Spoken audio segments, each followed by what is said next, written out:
Well, inflation's up, rates are up, job losses coming, stagflation is being discussed, and it looks like it's going to be higher for longer.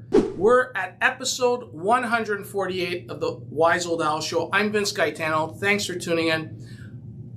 Apologies for yesterday's postponement. Had to rush to the ER with my dad for some complications to a surgery, but everything's okay, and I appreciate everybody's patience. But we got a lot to discuss today. Inflation hit 4% last week, and or this week. Geez, I don't even know where I am. It's just been dealing with some emergencies. So the CPI coming at 4% is a concern.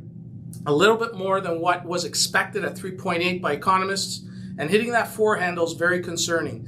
And it looks like we may continue to see CPI in the 4% range throughout the remainder of the year, as we see a low base rate from last year, and it's going to be tough to bring that into that 2% range. That is the target inflation rate by the Bank of Canada. Expect to see further high levels of inflation in the coming months, and you have to remember that this inflation rate for August is based on an $80 a barrel oil.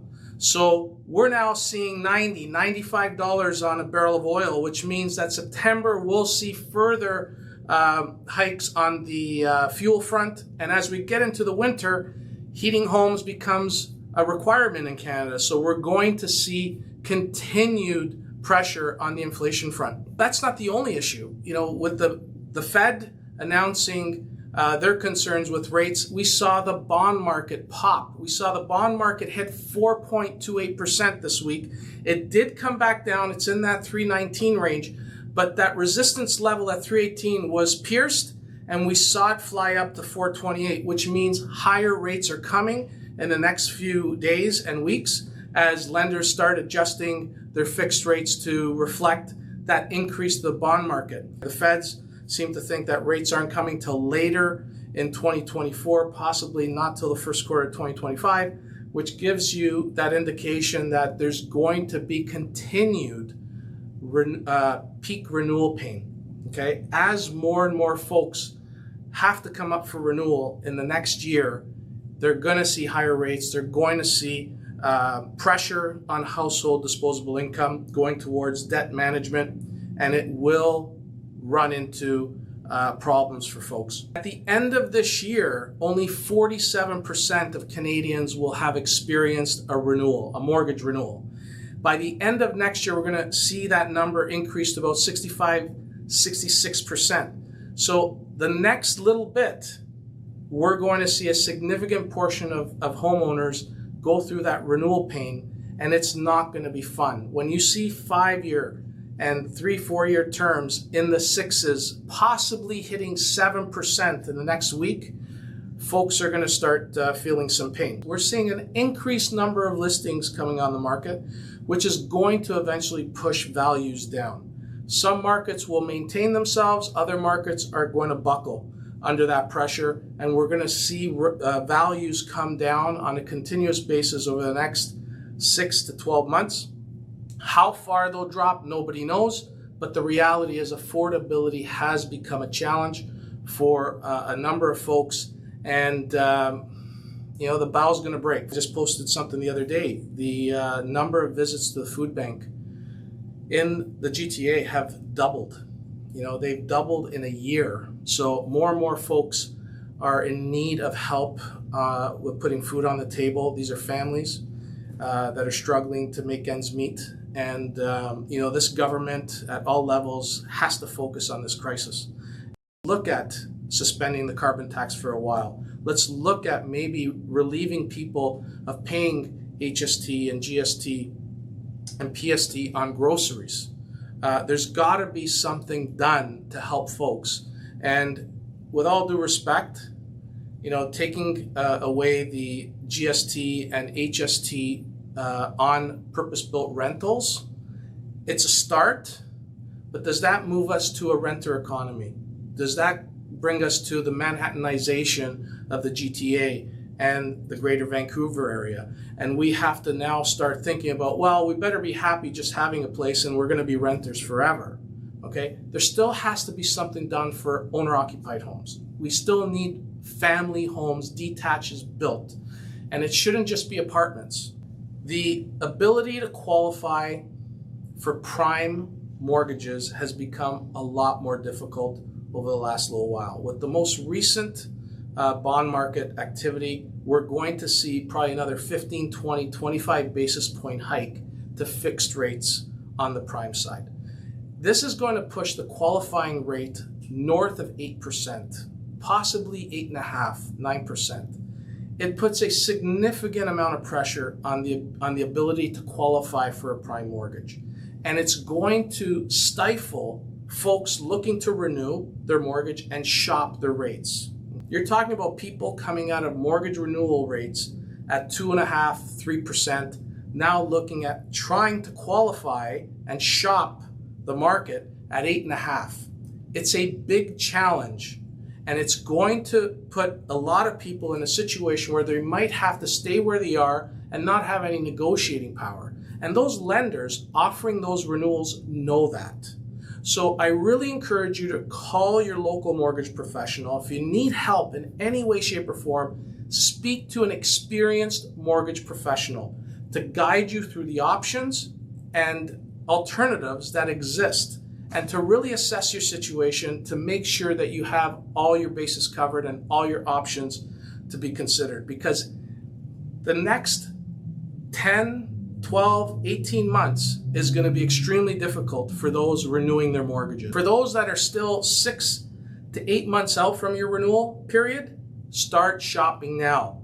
Secure that rate 120 days beforehand, even though it's prior to your maturity, because if rates continue to go up, you have a little insurance policy that you could trigger with a small penalty of only 3 to 4 months left on your term that gives you that opportunity to secure that lower rate before having to wait within that 120-day period. So if you do need that help, please reach out. We're here to help. The Porsche Tracker, a very good friend of mine today came by. I'm going to post it shortly. Just left. A good friend of mine, Jay Wax, came by with his 57 Porsche convertible. It's not for sale. He's not selling it, but he came by and he says, Vince, I got to take a picture with you. Buy this 57. It's the same Porsche that you have on one of your t-shirts. So I'm going to post that. It was really nice to have him come by, but he chuckles every time we talk about the Porsche Tracker. And for those of you that are hearing this for the first time, every show I talk about how many used Porsches are for sale. It's basically a data point that I bring up to give you an idea of what's happening in the used car market. And I attribute the Porsche as a toy. So as rates have gone up, we've been seeing an increase in the number of toys being sold. So this week, the Porsche Tracker sits at 1,225, a little bit less than last week's 1,240, but we're still seeing an elevated level of used Porsches for sale. We're seeing prices drop considerably, and it looks like some Porsches are taking longer to sell, and people are starting to really drop those prices. So it's going to be interesting to see how this is impacted as time goes on going into the winter, now that folks are probably running out of time to use their toys. We're going to start seeing if there's going to be a little bump. But what I do is I look at all the used Porsches for sale on Auto Trader within a 100-kilometer radius of where I sit at Dufferin Orphis, and I use that data point to just give people an indication of where the toy market is. Okay, you could use any other data point. You could look at Ferraris, you could look at ATVs, you could look at boats.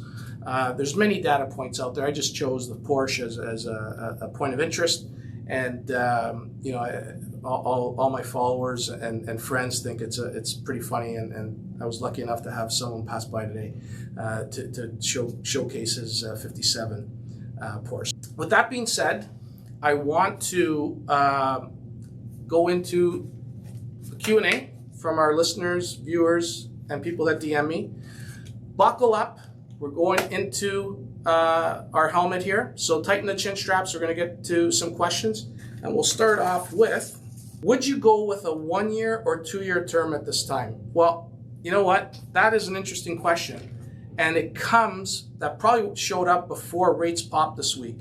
So in the past, I really like that 2-year term, but I think with the Fed's announcement this week, I think we're going to see rates higher for longer. I'm leaning towards the 3-year. Okay, now to give everybody perspective, the last mortgage report showed that less than 5% of mortgages are in variables right now.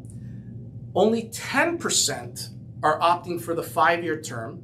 The big bump has been in the 3 and 4-year terms at 53%, and the 1 and 2-year terms represent 30% of the market on new business. So we're definitely seeing a shift away from variables and 5-year terms into that 3 and 4-year market. So I really like that because it will give you some stability and maybe get you through the next little while where rates will remain high for a longer period of time. Next question. Is it a good time for a first-time buyer to buy in this market? You know, we get this question quite a bit, and everybody is trying to time the market at the bottom. It's going to be very difficult to do. One of the things everybody needs to realize is when you're buying, you want to be in control. And I think as more and more listings come on the market, the buyer has the advantage because now you have choice. You have the ability to negotiate in good conscience and without any pressure of dealing with bidding wars, having to line up to try to guess on what this property is going to go for. And it allows you the ability to do it with financing conditions, inspection conditions. And I think it's a more comfortable way of buying a home because now you have time to decide if this is the right home for you. Now, rates are a little bit higher, granted, but I think it provides a great opportunity for folks to really take their time and decide where they want to be, how much they want to spend, and find the right property instead of just settling for what's available. So I think it's a great time, and I think it's going to continue to be a great time for the next little while. As rates continue to be at these levels, affordability becomes a challenge. So if you're pre-qualified and you have the down payment to forge ahead and buy that first property, you're in a very good position. So I encourage everybody in these positions to find a seasoned realtor that knows how to be patient, knows how to filter through those that are serious about selling as opposed to those that are trying to still get last year's values and not waste your time. So hopefully that gives you some insight on how to react in the current market as a first-time buyer. And if you do need help, please give our office a call. We'd love to get you pre-approved. If you don't have an agent, we can put you in touch with a lot of our partners out there. We'll try to make sure we find the right match for personality, location, areas of interest that you're looking in, so we could put you in touch with the right realtor. So thank you for that question. Do you think there will be another rate hike in October or December? Listen, the prediction business is just terrible, okay? Like, it just sucks. It's very tough to make predictions.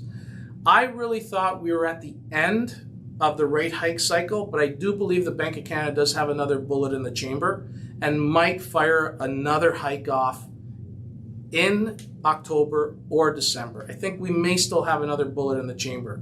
Having said that, the bond market is going up. We are seeing rates further increasing, but we are seeing some softening on the job front. We are seeing some job losses. Just recently, I think the last day or so, Royal Bank announced 1,000 people being laid off.